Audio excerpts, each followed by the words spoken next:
Cousins to Treadwell. You got the big lead defensively, willing to give them that underneath stuff, right? And this is why you work on your tackling. Tackle them after the catch, inbounds, keep the clock running. Just let them bleed the game out that way. Cousins throw complete to Thielen. And he'll get it down on the play to the 37. That one a first down pickup of 8. Cousins going to come up on a 1st and 10. And he's hit on all 5 of his pass attempts on this drive so far. Now left side on the swing pass. And they went the wrong way there. Losing yardage back at the 43-yard line. You know what the key to a good screen pass is, don't you? But you're going to tell me, good blocking? Well, good blocking eventually. But first it's good acting. You want to let the defenders go past you, leak out to whichever side or even in the middle where you want to set up the screen, and then you do your blocking.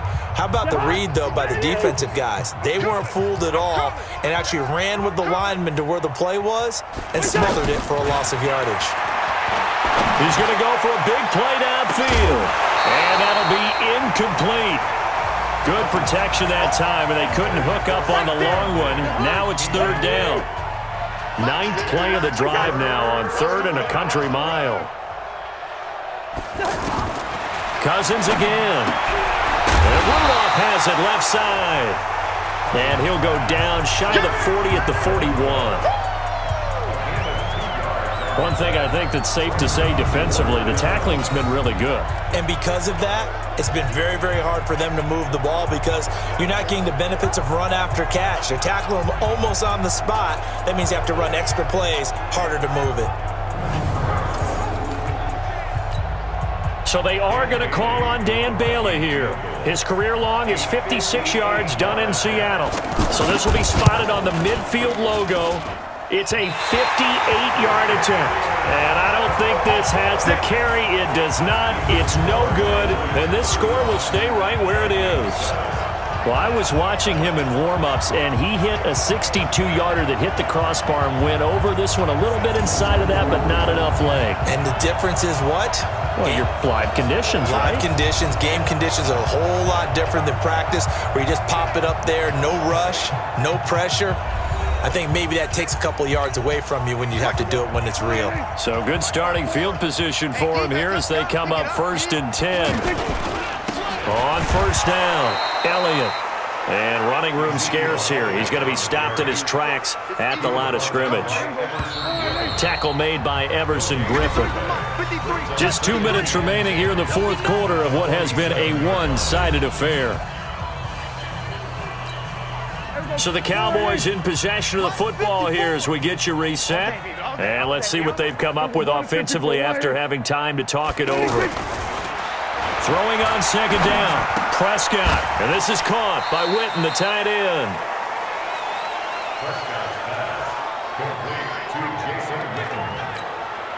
And, partner, I think that's a great example that not all tight ends are created equal because everything was right. Got the completion, but he's not one of the more dynamic guys in the league.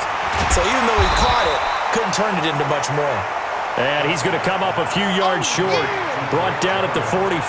The completion good for only 6, and that'll bring up 4th.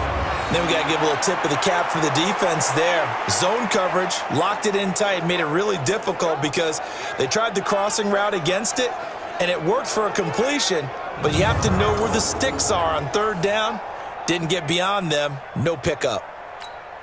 Out now comes the Cowboys punter as he'll punt it away. And how about this, a fake? But he will not make the 1st down marker, and that'll be a turnover on downs.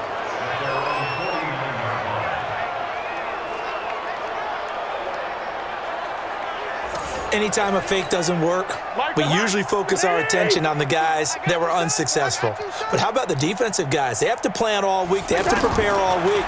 Special teams, it looked like they were educated for that one. Educated on their toes and getting a big stop.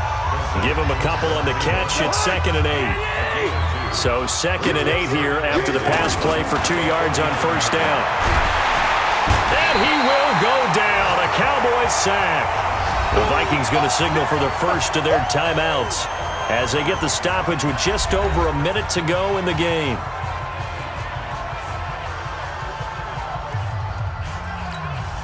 So now after the sack, Cousins and the Vikings come up here 3rd and long. 3rd and long for Cousins. And that'll wind up incomplete. Bold play call there. Now it's 4th down. Just nothing there again. He's been sacked multiple times. We've seen the interceptions, of course. He's really been through the ringer, hasn't he? And what we've seen is a defense that's well coordinated. The front and the back really in sync. The front putting on the pressure. The backside being ball hawks and picking passes off. Here's Matt Wild now as he'll come on for his 5th kick of the night. And he deserves a bronze leg as he gets this one away. Oh, boy, he fielded it right on the goal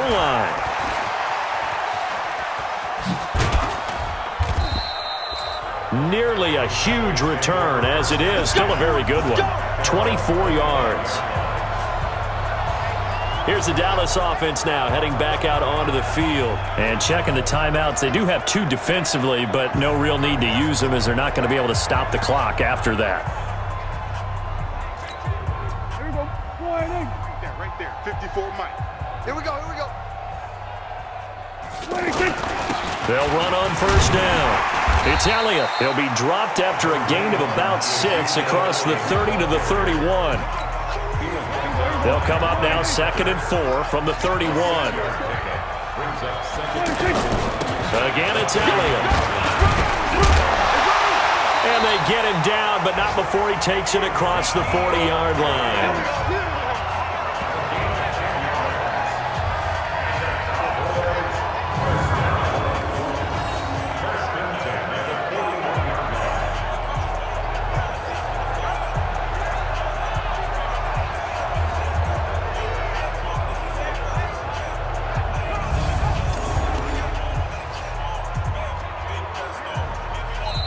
So this one will end in a victory for the Dallas Cowboys. And they were buoyed, Charles, by a big second half to put this one on ice.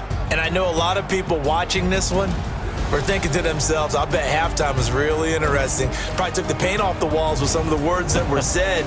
But I get the sense it was much more of the adjustments they made. They came in with a game plan that we saw that didn't work in the first half. They made the adjustments necessary, went away from that, and then they got it together, got a spark, and then took off. It's really nice to watch in the second half. So for Dallas, the train just keeps rolling. 9-0 now to start this campaign. And they will hit the road next week to take on the Detroit Lions. Meanwhile, for Minnesota, it's a bit of a setback as they drop to 6-4 now. And they'll get a chance to redeem themselves at home next week. That'll do it for us. I'm Brandon Gaudin alongside Charles Davis. Thanks to our entire crew as well. We'll talk to you next time. So long, everybody.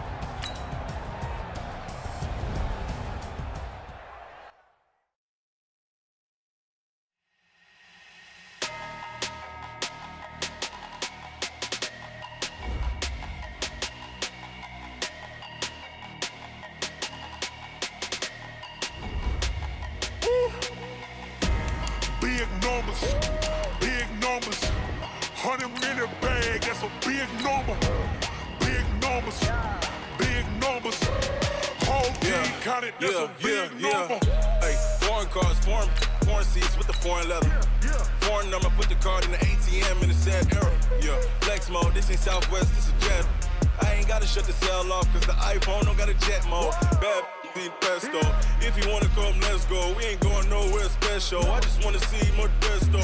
Hit your thought, I'ma catch those. Mexican, don't make pesos. Hit your sus, I'll replace those. Number saved, no name though.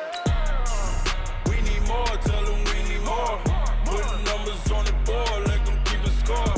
Hey, 16 cars in my front yard. Hey, 30 on my wrist, bullet point to God. Big numbers,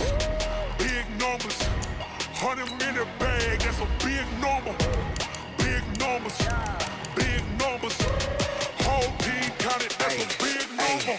Yeah, wrist man, check the wrist man, got him hot. Hey, man can't ball like this, man. Lord, past the pig skin, when he stretch a distance. I'm talking a few 100,000 yards, you just on your